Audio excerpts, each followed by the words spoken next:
சுரேஷுக்கு முகூர்த்த பத்திரிகை எழுதியாச்சு. கொண்டு போய் கொடுத்துட்டு வர போறோம். இது வந்து 3 மாசத்துல அறுவடை பண்ணலாம் அப்படின்னு சொன்னாங்க. பேபி கானாவை யூஸ் பண்ணிக்கலாம், கானாவை யூஸ் பண்ணிக்கலாம். முதல் நம்ம தோட்டத்துல ஸ்வீட் கார்ன் 4 கொய்யாக்காய் வந்திருக்கு. முருங்கை மரம் வந்து நல்லா வளர ஆரம்பிச்சிச்சு. அப்படி வந்து அடுத்தடுத்து காய்ச்சிக்கிட்டே இருக்கு. பருப்பு போடு, சப்ஸ்கிரைபருக்கு ஒரு வணக்கத்தை போடு.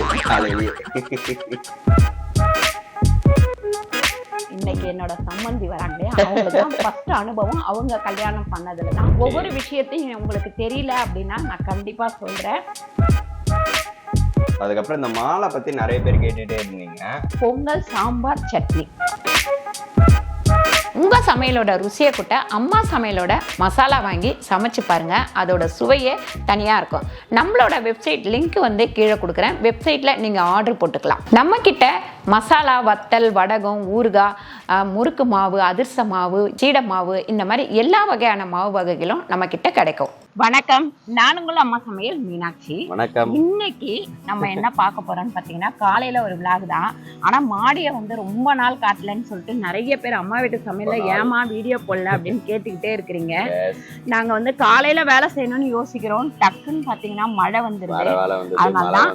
ஆனாலும் இன்னைக்கு நான் மாடி தோட்டத்தை காமிக்கிறேன் உங்களுக்கு. அதுவும் வந்து லைட்டா அப்படியே மழை பெய்யற மாதிரியே இருக்கு. வேற லெவல் ஃபீலா இருக்கு. ஸோ காலையிலேயே நாங்கள் வந்து சரி இந்த மலையிலேயே வந்து மேலே வந்துருவோம். சில பொருட்கள்லாம் வந்து இதுவாயிருக்கு. என்னன்னாங்கம்மா, கொய்யாக்கா, அப்புறம் மஞ்சள் செடியெல்லாம், மஞ்சள் செடி எல்லாமே வந்திருக்கு. ஸோ இது எல்லாத்தையும் உங்ககிட்ட காமிச்சு இதெல்லாம் வந்து இன்னைக்கு நாங்கள் அறுவடை பண்ணோம். அறுவடை மாடி தோட்டத்தில் ஒரு அறுவடை அப்படின்ற மாதிரி. முருங்கை மரம் வந்து நல்லா வளர ஆரம்பிச்சிச்சு. அத்தி வந்து அடுத்தடுத்து காய்ச்சிக்கிட்டே இருக்கு. நல்லா வெடிச்ச உடனே கொண்டு போய் பறிச்சுட்டு போய் யாரு குடுக்குறேன்? ஐயோ, என்னடா இங்க 2 கொய்யாக்காய் காணோம். இல்லடா, இங்க ஒரு இருக்குங்கம்மா, அந்த பக்கம் இருக்கு. டோர் கொய்யாக்கா. இது கட் பண்ற மிஷின், கட் பண்ற கத்திரிக்கோலை எங்கேயோ வச்சுட்டாங்க. சரி, இப்படியே கட் பண்ணிக்கலாம். 3 எத்தனை கொய்யாக்கா? 4 கொய்யாக்கா. டோன் இருக்குங்கம்மா. எங்க ஒண்ணு டோன் இருக்கு பாருங்க. இங்க பாருங்கம்மா, அது இன்னும் வளரணும். மொத்தம் 4 கொய்யாக்கா வந்திருக்கு. நீங்க அப்புறம் வேற என்ன வந்திருக்கு? 5 கொய்யாக்காவா? மஞ்சள் செடி சூப்பரா வளர ஆரம்பிச்சிருச்சு. பொங்கலுக்கு யூஸ் பண்ணிக்கலாம். வெண்டைக்காய் பாருங்க. அது சும்மா ஒரே ஒரு அந்த தப்பு செடின்னு சொல்லுவாங்கல்ல, தப்பிச்சு வந்தது. அதுல வந்து அம்மா எடுத்துட்டாங்க. சோ அதனால இல்ல. இந்த டிராகன் ஃப்ரூட் பாத்தீங்கன்னா இங்க மேல வச்சோம்னா அங்கங்க படர ஆரம்பிச்சிருச்சு. சீக்கிரமா எப்பதான் காய்க்கோனே தெரியல. பாப்போம், காய்க்கிறப்ப பறிப்போம். ஆமா, மல்லிப்பூ பாட்டு மாதிரி எப்ப வர போற மச்சான், நீ எப்ப வர போறன்ற மாதிரி. நீ எப்பப்பா காய்க்க போற. அதே மாதிரிதான் இன்னொரு பீஸ் இருக்குங்க, திராட்சை. அதுவும் வந்து பாத்தீங்கன்னா எப்ப வர போறோம்னு இந்த செடியும் மேல வச்சு நல்லா வளர ஆரம்பிச்சிருச்சு. அப்புறம் பப்பாளி பாரு, பெரிய தொட்டியில வச்சிருக்கோம், வந்துரும் நினைக்கிறேன். மேலேயே பப்பாளியே வந்துரும் நினைக்கிறோம். இந்த சொரக்காய் செடி இப்போ வளர்ந்து போயிட்டே இருக்கு. காய்க்குமா காய்க்காதான்னு எனக்கு தெரியல. ஏன்னா எந்த ஒரு உரமும் கொடுக்கல, எதுவுமே பண்ணல. அதனால செடி எல்லாம் ஒரு மாதிரி இருக்கு. இதெல்லாம் எடுத்துட்டேன். அடுத்து புது செடி வைக்கலாம் அப்படின்னு சொல்லி.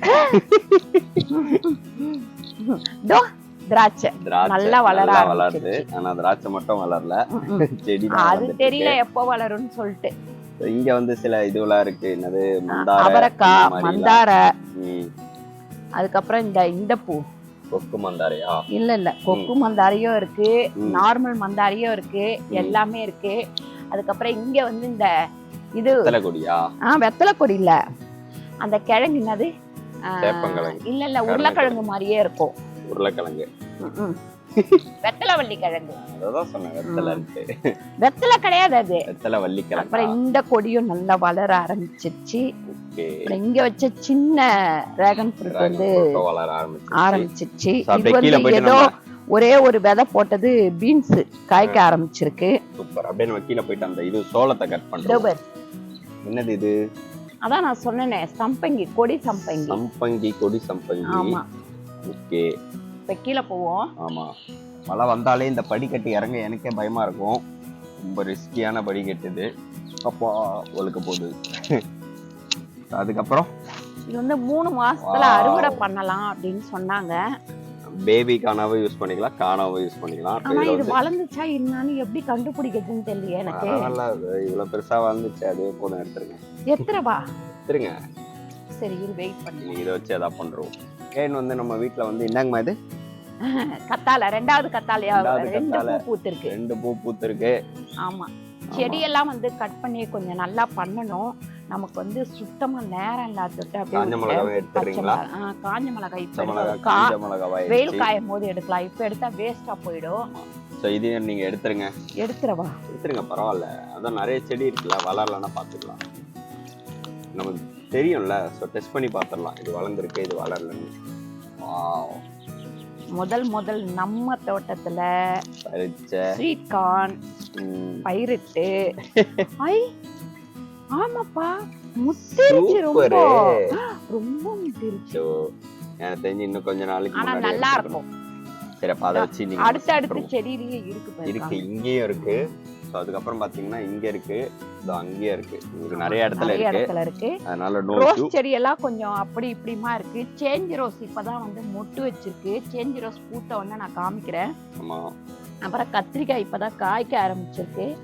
ஆனாலும் தோட்டத்துல வந்து எல்லாம் கட் பண்ணி இது பண்ணி ரெடி பண்ணணும். அது கொஞ்சம் எனக்கு டைம் கிடைச்சோன்னா பண்ணிடுறேன். பிஸி ரொம்ப. சரி, இதெல்லாம் எடுத்துட்டு கீழே போலாமா? இன்னைக்கு என்னென்ன பண்ணிருக்கோம்? கொய்யாக்காய், சோளம். டேஸ்ட் பாரு, நீங்க சாப்பிடுங்க ஃபர்ஸ்ட். இன்னைக்கு என்னமா பண்ண போறோம்? இன்னைக்கு என்ன, காலையில பிரேக்ஃபாஸ்ட் தான். அதுவும் வந்து பொங்கல் வந்து பச்சை இருறா வரேன். பச்சை மேல இருந்தனால பச்சை பருப்பு போடு பச்சடி தான் வைக்க போறோம். பச்சை பருப்பு போடு, ஏதோ ரைமிங்க சொல்ல வந்த மாதிரி இருக்கு. பச்சை பயிரை போடு, பச்சை பருப்பு போட்டு, பச்சை பயிர் போட்டு, பயிர் இல்ல பருப்பு, பச்சை பருப்பு போட்டு பச்சடி மாதிரி வைக்க போறோம். இது வந்து பொங்கலுக்கு வந்து சூப்பரா இருக்கும். மாதிரி பேசுறீங்க. வெந்து தனிந்தது காடு, அண்ணனுக்கு ஒரு வணக்கத்தை போடு, பச்சை பயிரை போடு, சப்ஸ்கிரைபருக்கு ஒரு வணக்கத்தை போடு காலையிலேயே. சரிப்பா. பச்சை பருப்பு வந்து பாத்தீங்கன்னா 150 கிராம் போட்டிருக்கேன். பூண்டு ஒரு 10 பல்லு, பச்சை மிளகாய் ஒரு 10 பச்சை மிளகாய், 1/4 கிலோ தக்காளி, 1/4 கிலோ வெங்காயம். எல்லாத்தையும் ஒன்னா போட்டுருணும். இது என்ன பொங்கல்? இது பொங்கல் இல்ல, இது சாம்பார். சூப்பர். ஏன்னா நாங்க வந்து நேத்தே போயிட்டு எங்க காசிமேடு போயிருந்தோம். ஸோ காசிமேடு போயிட்டு மீன் எல்லாம் வாங்கிட்டு வந்து அம்மா ஈவினிங்கே சமைச்சிட்டாங்க. அது வந்து மதியானத்துக்கு. ஆமா, இன்னைக்கு வந்து மண்டே மார்னிங் அப்படின்றதுனால இதை நம்ம ஸ்டார்ட் பண்ணிட்டோம். அதுக்கப்புறம் இதுல வந்து பொங்கல் வந்து ஒரு 2.5 டம்ளர் வச்சிருக்கேன். 1க்கு 3 கணக்கு பண்ணி வச்சுக்கலாம் நம்ம. இதுல வந்து உப்பு சேர்த்துடலாம். ஒரு 1.5 ஸ்பூன் உப்பு சேர்த்துருக்கேன். பொங்கலுக்கு வந்து 2 ஸ்பூன் உப்பு. 1.5 ஸ்பூன் உப்பு. இதுல வந்து 2 ஸ்பூன் உப்பு சேர்த்துருக்காங்க. அப்புறம் மழை பெஞ்சதுனால ஒரே ஈயா இருக்கு வீடு ஃபுல்லா. இல்ல, என்னதான் ஜன்னல் 3 நாளும் ஓபன் பண்ணாலும் ஈ தொல்லை தாங்க முடியல. பாருங்க, பெருங்காயம் இதுக்கும் கொஞ்சம் கொஞ்சமா சேர்த்துக்கலாம். இது நம்மளோட அம்மா சமையல்ல கிடைக்கிற பெருங்காயம். 2வது, நம்மளோட வெப்சைட்ல பாத்தீங்கன்னா எல்லா பொருளும் உங்களுக்கு கிடைக்குது. வெப்சைட்ல போய் இப்ப வந்து வடகம் மட்டும் இல்ல, மற்றபடி இப்ப நம்ம அந்த முறுக்கு மாவு, அதிர்ஷ்ட மாவு கொஞ்சம் தொடர்ந்து ஒரு வாரம் வெயில் காஞ்சதுன்னா வடகமும் ரெடி ஆயிடும். அப்புறம் இதுல மஞ்சத்தூள் கொஞ்சம் போட்டுக்கலாம். போட்டுட்டு இப்போ வந்து நம்ம மூடி குக்கர் அடுப்புல வச்சிடலாம். அப்படியே 1 ஸ்பூன் அளவுக்கு நெய் போட்டுக்கலாம். வேக வைக்கும் போது நெய் போட்டிங்கன்னா பொங்கல் வந்து நல்ல மனமா வாசனையா இருக்கும். குபேர் வந்து இறந்ததுக்கு அப்புறம் பார்த்தீங்கன்னா 2 குட்டி குபேர் வாங்கிட்டு வந்து விட்டோம். அதுவுமே இறந்து போயிடுச்சு. வளர்க்கறதே கஷ்டம். குட்டி வந்து உங்களுக்கு ரொம்ப கஷ்டம் வளர்க்கறது. அது ஒரு ஸ்டேஜுக்கு வந்ததுக்கு அப்புறம் தான் நமக்கு வந்து அந்த இதுவே இருக்கும். அதனால ரொம்ப மெனக்கடணும் அதை வளர்க்கறதுனா. அதுவும் இல்லாம இப்ப வந்து குளிர் சீசன் அப்படின்றதுனால கொஞ்சம் மெயின்டெனன்ஸ் வந்து ரொம்ப கஷ்டம். சரி, அதுக்கப்புறம் குட்டி குட்டி மீன் வாங்கிட்டு விட்டுட்டோம். இல்ல, இது ஆல்ரெடி நம்ம இருந்தது நம்ம வீட்லயே. நம்ம குபேருக்கு வந்து ஃபீடிங்காக குட்டி குட்டி ஃபிஷ் வச்சிருந்தோம். அது எல்லாமே இப்ப நல்லா வளர்ந்து இப்ப நல்லா இதுவாயிட்டு இருக்காங்க. நல்லா ஜாலியா இப்ப விளையாடிட்டு இருக்காங்க எல்லாரும். அதுக்கப்புறம் இது நம்ம மரத்துல கொலத்தளிச்சு. சூப்பர். பின்னாடி இருக்கு, நம்ம வாசல்ல வச்சிருக்கோம். கொஞ்சம் வளர்ந்த உடனே இத கட் பண்ணிடணுமா. பூவை கட் பண்ணிட்டாதான் காய் வந்து நல்லா வரும் அப்படின்னாங்க. அதனால கட் பண்ணிட்டோம். அதுக்கப்புறம் இந்த மாலை பத்தி நிறைய பேர் கேட்டுட்டே இருந்தீங்க. இந்த மயில் மாலை வந்து சூப்பரா இருக்குமா அப்படின்னு சொல்லிட்டு. இது வந்து எங்க அப்படின்னா நம்ம இளங்கோ நகர் HDFC பேங்க் பக்கத்துல ஒரு கடை இருக்கு, சின்ன கடை, குட்டி கடை தான் அது. ஆமா, குட்டி கடை. அந்த வெட்டி வேறு மாலையும் இதுவும் வந்து நம்பர் இல்ல எங்க கிட்ட.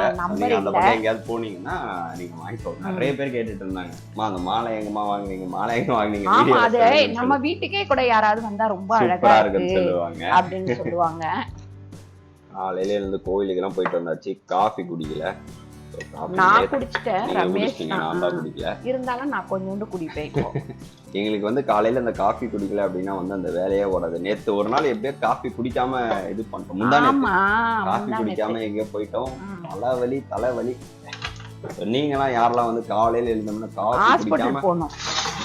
காஃபி குடிக்காம நான் இது பண்ண மாட்டேன் அப்படின்றது நீங்க கீழே கமெண்ட் பண்ணுங்க. அம்மா கிட்ட ஒரு டிஃபரன்ஸ் தெரியுது. ஸோ இந்த வீடியோல நான் சொல்லல, யாராவது கண்டுபிடிச்சு கீழே கமெண்ட் பண்றீங்களா அப்படின்னு சொல்லிட்டு பார்க்கலாம்.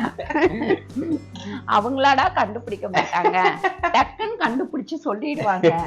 சரி பார்க்கலாம், இந்த அடுத்த வீடியோல அது என்னன்னு இது பண்றோம். யாராவது கண்டுபிடிச்சிட்டீங்களா அப்படின்னு கீழே பார்க்கலாம். சரி பார்ப்போம், கண்டுபிடிச்சிட்டாங்களா கண்டுபிடிக்கலையா அப்படின்னு. சரி, நீங்க பால் இதுவாயிட்டு இருக்கு, பிரேக்ஃபாஸ்ட் எல்லாம் ரெடி ஆயிடுச்சு காலையில. அப்புறம் இன்னொரு ஹாப்பியான விஷயம் என்னன்னு கேட்டிங்கன்னா, இன்னைக்கு வந்து ரமேஷுக்கு முகூர்த்த பத்திரிகை எழுதியாச்சு. எழுதிட்டு கொண்டு போய் கொடுத்துட்டு வர போகிறோம் பத்திரிகை அடிக்கிறதுக்கு. நான் வந்து முன்னாடியே ரொம்ப முன்னாடியே அடிச்சிருவாங்க ஒரு சிலர். அப்படி இல்லாமல் நம்ம வந்து ஒரு கனெக்ட் பண்ணி பிக் பண்ணிக்கிட்டோம் அப்படின்னாக்கா ஒரு 20 நாளைக்கு முன்னாடி அடித்தா கூட போதும்.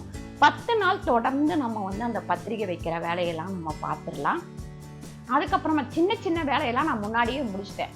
அதுதான் சொல்கிறேன், ட்ரெஸ் எடுக்கிறது, ட்ரெஸ்ஸு தைக்க கொடுக்கறது, இந்த மாதிரி வேலையெல்லாம் நம்ம வந்து முன்னாடியே முடிச்சிட்டோம். அதனால வந்து டென்ஷன் இல்லாமல் ஒரு வேலையை பார்க்கலாம். உங்களுக்கு வந்து ஒரு கல்யாணம் பண்ணும்போதோ இல்லை ஒரு ஃபங்க்ஷன் பண்ணும்போதோ ஒரு நோட் எடுத்து எழுதிக்கங்க. எந்த வேலை ஃபஸ்ட்டு பண்ணணும், எது அடுத்து பண்ணணும், எது அதுக்கப்புறம் பண்ணணும் அப்படின்னு 1-2 போட்டு எழுதிக்கிட்டிங்கன்னா உங்களுக்கு வந்து ரொம்ப ஈஸியாக இருக்கும். பண்ணும்போது டென்ஷன் இல்லாமல் நிம்மதியாக ஒரு ரிலாக்ஸாக வந்து பண்ணலாம் எந்த வேலையுமே. எனக்கு வந்து எப்பவுமே டென்ஷன் கிடையாது, நான் பிளான் பண்ணிடுவேன், முன்னாடியே பிளான் பண்ணிடுவேன். அது மட்டும் கிடையாது, கொஞ்சம் அனுபவம் இருக்குது. லைனாக கல்யாணம் பண்ணி அந்த அனுபவம் இருக்குது. முதல் கல்யாணம் பண்ணும்போது பார்த்திங்கன்னா எனக்கே புரியாது ஃபஸ்ட்டு என்ன பண்ணணும் ஏது பண்ணணும். முதல் கல்யாணம் யாருக்கு பண்ணேன்? மாமாக்கா. ஆமாம், இன்னைக்கு என்னோட சம்மந்தி வராங்களே, அவங்களுக்கு தான் ஃபஸ்ட்டு வந்து நான் என்னோட ஃபஸ்ட்டு அனுபவம் அவங்க கல்யாணம் பண்ணதில் தான். அப்போ வந்து ஒரு பிளான் கிடையாது, எந்த வேலை எப்போ செய்யணும், எந்த வேலை அடுத்து செய்யணும் அப்படின்னு சொல்லிட்டு ஒரு தடுமாற்றம் இருந்தது. அப்போது வந்து ஓரளவுக்கு எனக்கு என்ன வயசு இருக்கும், அப்போது ஒரு 22 வயசோ, ஆமாம் அவ்வளோதான். தம்பி அண்ணா பிறந்துட்டான், 23 வயசு எனக்கு. 23 வயசுலயே ஒரு கல்யாணம். ஆமா, கல்யாணம் பண்ணக்கூடிய ஒரு அனுபவம் வந்து இப்போ வந்து அவங்களுக்கே கல்யாணம் 23 வயசுல தான் பண்ணிக்கிறாங்க, அப்படிதானே? யாருக்கு? அதாவது அவங்களே கல்யாணம் பண்ணிக்கிறத 23 வயசுல தான் பண்ணிக்கிறாங்க. ஆமா, நான் 23 வயசுல ஒரு கல்யாணத்தையே முடிச்சிட்டேன். கல்யாணம் ஃபர்ஸ்ட் வந்து 23 வயசுல ஒரு ஃபர்ஸ்ட் கல்யாணம். அதுக்கப்புறம் ஒரு கேப், அதுக்கப்புறம் ஒரு 4 வருஷம் கழிச்சு என்னோட மச்சினருக்கு கல்யாணம் பண்ணேன். அதுக்கப்புறம் ஒரு 4-5 வருஷம் கேப்பு, சின்ன தம்பிக்கு கல்யாணம், தங்கச்சிக்கு கல்யாணம், அதாவது லாவண்யாவோட அம்மாவுக்கு கல்யாணம். அதுக்கடுத்து கொஞ்சம் கேப்பு, சின்ன தம்பிக்கு கல்யாணம். அதுக்கப்புறம் ஒரு 10 வருஷம் கேப்புக்கு அப்புறம் தான் நம்ம அண்ணா கல்யாணம். இப்படி ஒரு 5 கல்யாணத்தை லைனாக முடிச்சுட்டு தொட்டு நான் ஒவ்வொரு கல்யாணத்துலையும் என்னென்ன அடிபட்டேன், எந்த மாதிரி பிரச்சனைகளை சந்திச்சனோ அதெல்லாம் சந்திக்கக்கூடாதுன்னு சொல்லிட்டு இப்போ வந்து ஒவ்வொன்றா பிளான் பண்ணி ஒவ்வொருத்தருக்கிட்டையும் உட்காந்து பேசி முடிவெடுத்து பண்ணிட்டு இருக்கிறேன். நீங்களும் வந்து அந்த மாதிரியே பண்ணுங்க, அதுக்காக தான் வந்து நான் சொல்றேன். சூப்பர். அப்போ வந்து நீங்க முகூர்த்த பத்திரிக்கை வந்து போன வாரமே நாங்க எழுதியாச்சு. இன்னும் ஒரு 6 நாள்ல நம்ம பத்திரிக்கை வந்துரும். வந்தோம்னா லைனா வேலையை ஆரம்பிக்க வேண்டியதுதான். ஒவ்வொரு விஷயத்தையும் உங்களுக்கு தெரியல அப்படின்னா நான் கண்டிப்பா சொல்றேன். உங்களுக்கு எது புரியுது எது புரியல அப்படின்னு சொல்லிட்டு கீழே வந்து கமெண்ட் பண்ணுங்க. சோ ஏதாவது புரியல அப்படின்னா அம்மா வந்து உங்களுக்கு டவுட்டை கிளியர் பண்ணுவாங்க. ஆமா, இப்போ வந்து அங்க இது வந்துருச்சு, ரெண்டுத்துலயே வந்து வெயிட் போட்டாச்சு. ஆமா, வெயிட் போட்டாச்சு. இத வந்து சுட்டு தரவா உனக்கு? வேண்டாமா? இது இப்ப வேண்டாம், அப்புறமா பண்ணிக்கலாம் காலையில. தேங்காய் சட்னிக்கு இதில் ரொம்ப வந்து இது ஒரு டேஸ்ட்டு இருக்கும். ரொம்ப வந்து உடச்சக்கல்ல போடக்கூடாது, இத்தினூண்டு தான் உடச்சக்கல்ல. அதுக்கப்புறம் பச்சை மிளகாவும் நிறைய போடக்கூடாது. ஒரு 5 பச்சை மிளகா போட்டிருக்கேன். ஒரு முழு தேங்காவை இந்த மாதிரி கட் பண்ணி போட்டிருக்கேன். இதை அப்படியே அரைச்சிக்கலாம். உப்பு பார்த்திங்கன்னா ஒரு ஸ்பூன் அளவுக்கு உப்பு. ஒரு விசில்லையே ஆஃப் பண்ணிடணும், அப்போ தான் நல்லாயிருக்கும். என்னது?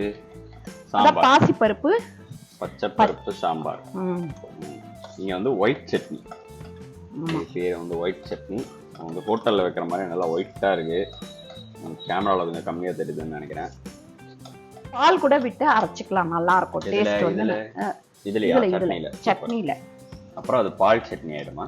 இல்லை, டேஸ்ட் இன்னும் கொஞ்சம் நல்லா இருக்கும். ஓ, தேங்காய் பாலா நார்மல் பாலுங்க? ஐயோ, இவ்வளோ கேள்வி கேட்டீங்கன்னா. இல்லை, ஒட்டகப்பாலா? ஒட்டகப்பால் சட்னி. மாட்டுப்பால். மாட்டுப்பால். நீங்க துபாயில இருந்தீங்கன்னா ஒட்டகப்பால் கூட ஊற்றிக்கலாம். இப்போ சட்னி தாளிச்சிக்கலாம். சட்னி, ஆமாம். கடுகு வந்து ஒரு 1/2 ஸ்பூன் அளவுக்கு போட்டுக்கலாம். அப்புறம் உளுந்து வந்து ஒரு 1/2 ஸ்பூன் அளவுக்கு சேர்த்துக்கலாம். அதுக்கப்புறம் கருவேப்பிலை சேர்த்துக்கலாம். இப்போ இதை சட்னியில் ஊற்றிடலாம். இப்போ நம்ம இந்த சாம்பார் தாளிச்சிக்கலாம். ஒரு 3 ஸ்பூன் அளவுக்கு எண்ணெய் போட்டுக்கலாம். அதுக்கும் நீங்கள் அதே கடாயில் எண்ணெய் ஊற்றிக்கோங்க. ஆமாம், வேறு பாத்திரம் மாற்றாமல். ஆஃபீஸ் போகிறீங்கன்னா வேலை ரொம்ப ஈஸியாக இருக்கும். இந்த காஞ்ச உடனே ஜீரகம் 2 போட்டுப்போம். அதுக்கப்புறம் நம்ம வந்து வடகம் சேர்த்துக்கலாம். வடகம் சேர்த்ததுக்கப்புறம் கருவேப்பிலை கொஞ்சம் சேர்த்துக்கலாம். அந்த வடகத்துடைய வாசனையே வாசனை. கருவேப்பிலை சேர்த்துக்கலாம். இப்போ இந்த சாம்பாரில் போட்டு சாம்பாரும் ரெடி, சட்னியும் ரெடி, பொங்கல் மட்டும் ரெடி ஆச்சுன்னா காலையில் பிரேக்ஃபாஸ்ட் ரெடி ஆயிடுச்சு. ஆமாம், ரொம்ப சிம்பிளாக ஈஸியாக ரொம்ப வேகமாக வந்து காலையில் பிரேக்ஃபாஸ்ட்டை நாங்கள் முடிச்சிட்டோம். இப்போ வந்து இதே கடாயில் கொஞ்சமாக தண்ணி ஊற்றி நான் வந்து பருப்பில் ஊற்றிட்டேன். இதுலேயே வந்து நம்ம பொங்கலும் தாளிச்சிக்கலாம். சூப்பர், சரியா? ஒரே பாத்திரத்தில் 3 சமையல் செய்வது எப்படி அப்படின்ட்டு இன்னைக்கு உங்களுக்கு அம்மா கற்றுக் கொடுத்துருக்காங்க. பாத்திரம் ரொம்ப உழாமல் இருக்கிறதுக்காக இந்த மாதிரி நம்ம யூஸ் பண்ணுறது. கரெக்ட். ஆமாம். நெய் பார்த்தீங்கன்னா ஒரு 3 ஸ்பூன் அளவுக்கு நெய் போட்டுக்கலாம். சாம்பார்லேயும் கொஞ்சம் நெய் போட்டுருங்க, நல்லா வாசனையாக சூப்பராக இருக்கும். அப்படியே சாம்பாரில் கொஞ்சமாக கொத்தமல்லி தூவிக்கலாம். அதுதான் 1 ஸ்பூன் அளவுக்கு ஜீரகம் சேர்த்துக்கலாம். அதுக்கப்புறம் 3/4 ஸ்பூன் அளவுக்கு நம்ம வந்து மிளகு சேர்த்துக்கலாம். அதுக்கப்புறம் இஞ்சி சேர்த்துக்கலாம். முந்திரி, கொஞ்சமாக முந்திரி சேர்த்துக்கலாம். தாளிக்கும் போதும் நம்ம பெருங்காயம் சேர்க்கணும். அப்போ தான் வந்து பொங்கல் வந்து நல்ல டேஸ்ட்டாக மணமாக இருக்கும். மணமாக இருக்கும். பெருங்காயம் கடைசியாக சேர்த்திங்கன்னா. இப்போ கருவேப்பிலையை சேர்த்துக்கலாம். அதாவது முந்திரி கொஞ்சம் செவந்தவுடனே கருவேப்பிலை சேர்த்துருங்க. கருவேப்பிலை சேர்த்த உடனே எடுத்து கொட்டிக்கலாம். பாருங்க, இந்த அளவுக்கு இருந்தால் தான் நமக்கு பொங்கல் சாப்பிட்றதுக்கு நல்ல தளன்னு சூப்பராக இருக்கும். உங்களை பார்க்கும் போதே பயங்கர டெம்டிங்காக இருக்குது. அதுவும் இந்த மலைக்கு. உங்களுக்குலாம் யாருக்கெல்லாம் டெம்டிங் நீங்களே கீழே கமெண்ட் பண்ணுங்கள். ஸோ அம்மாவுக்கு வந்து பொங்கல் வடை வந்து ரொம்ப பிடிக்கும். எந்த ஹோட்டல் போனாலும் பொங்கல் வடை அப்படின்ட்டு வந்து ஆர்டர் போட்டுருவாங்க உடனே. நீங்கள் யாரெல்லாம் வந்து பொங்கல் வடை சுட சுட சாம்பார் சாப்பிடுங்க. அது கூட எனக்கு வந்து சூடாக இருந்தால் தான் சாப்பிட பிடிக்கும். சூடாக இருந்துச்சுன்னா பொங்கல் சாப்பிட பிடிக்காது. இந்த மாதிரி நீங்கள் யாரெல்லாம் சூடாக பொங்கல் சாப்பிடுங்கன்னு சொல்லிட்டு மேலே கொஞ்சோண்டு நெய் போட்டுட்டு அவ்வளோதான், முடிஞ்சிருச்சு. சூப்பரான பிரேக்ஃபாஸ்ட் ரெடிப்பா. இதில் ஒரு வடையும் இருந்தால் ரொம்ப சூப்பராக இருக்கும். ஆனால் வந்து நிறைய வேலை இருக்குது, அதனால டைம் இல்லை. அதனால பொங்கல், சாம்பார், சட்னி கூட வந்து நம்ம கார்டன்ல பறிச்ச காய்கறிகள் எல்லாமே இருக்கு. சூப்பரான இந்த வீடியோ வந்து உங்களுக்கு பிடிச்சிருந்தா லைக் பண்ணுங்க, ஷேர் பண்ணுங்க, சப்ஸ்கிரைப் பண்ணுங்க, ஃபேஸ்புக்ல ஷேர் பண்ணுங்க, மறக்காம கமெண்ட் பண்ணுங்க. நன்றி, வணக்கம். அடுத்த சூப்பரான வீடியோல நாங்க உங்களை வந்து மீட் பண்றோம். Thank you so much. பாய்.